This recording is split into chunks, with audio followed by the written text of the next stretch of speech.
Kabilang ang 2 pulis sa 3 suspect na hawak ng mga awtoridad sa pagpatay sa beauty pageant contestant at nobyo niyang Israeli sa Tarlac. Isa sa mga anggulong tinitignan sa krimen, isinanlang lupa na ayaw umanong ibigay sa magkasintahan. Nakatutok si June Veneracion. Iniharap ng PNP at ni DILG Secretary Benhur Abalos ang 2 dating pulis na ito na itinuturing ngayong suspect sa pagpatay sa beauty pageant contestant na si Geneva Lopez at kanyang Israeli boyfriend na si Yitzhak Cohen. Kinilala silang si Romel Aboso at Michael Giyang na nagawol at natanggal sa serbisyo noong 2019 at 2020. Lumalabas sa investigasyon na ang ugat ng krimen ay ang isinanlang lupa ni Giyang sa beauty pageant contestant. There was that plan of killing itong magnobya na to.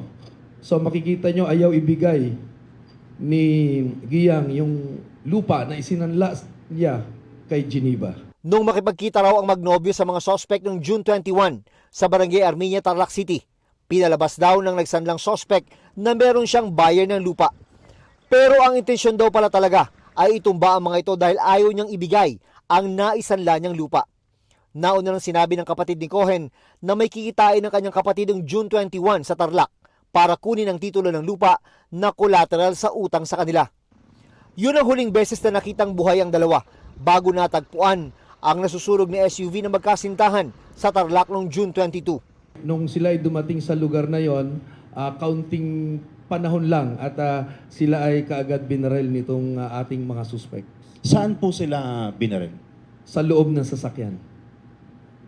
Yung po ba yung sasakyan na nakitang nasunog sa daan? Yun yung sasakyan na nakitang nasunog na ginamit ng 2 victims. Nitong Sabado, natagpuan ang katawan ng magkasintahan na nakalibing sa isang quarry site sa Capas, Tarlac.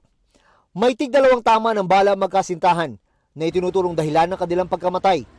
Isinasailalim na sa forensic examination ang mga baril na nakuha mula sa 2 dating pulis.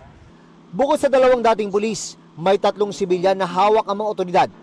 Kinilala silang si alias Jeff, alias Junjun at alias Dondon. May 2 pang kasama na patuloy na pinaghahanap ngayon. 2 counts of murder ang inihahandang kaso laban sa kanila. We will make sure that the ends of justice will be served to the family of Yitzhak and to the family of Geneva.